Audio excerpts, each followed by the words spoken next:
নমস্কার আমার ইউটিউব ফ্যামিলিকে। আজকে সারাদিন অনেক কাজ হয়েছে।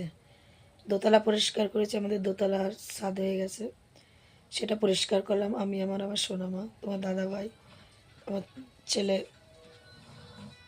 সব পরিষ্কার করলাম।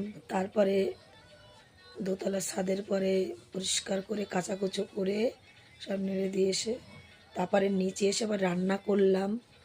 রান্না করে আজকে মাঘী পূর্ণিমা, তোমরা সকলে জানো আমাদের মাঘী পূর্ণিমা লক্ষ্মী পুজো হয় না, আমাদের দুর্গা পুজোর পরে যে প্রজাগরী লক্ষ্মী পুজো আছে সেটা হয়, কোজাগরী সেটাই হয়।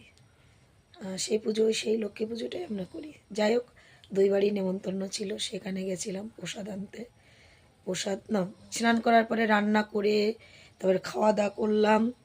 খাওয়া দাওয়া করে তারপরে একটু রেস্ট নিয়ে প্রসাদ আনতে গেলাম, গুছিয়ে গাছিয়ে তারপরে ভিডিও করলাম, এই সারলাম। তারপর আজকে তোমার দাদাভাই আমাদের রান্নাঘরে আর চালের উপরে প্লাস্টিক দেওয়া ছিল, সেই প্লাস্টিকের উপরে সুন্দর পরিষ্কার করেছে। পরিষ্কার করে করছিল, তখন আমি দুটো ভিডিও বানালাম, মিনি ব্লগ, ফানি ফানি কথা বলে। যাক বন্ধুরা, যদি ভালো লাগে অবশ্যই কমেন্ট করে জানাবা, আর আমাদের পাশে থেকেও ভালোবাসা দিও, বেশি বেশি সাপোর্ট করো। টাটা বাই বাই, নতুন হলে ফলো করো। সকালে ভালো থেকো।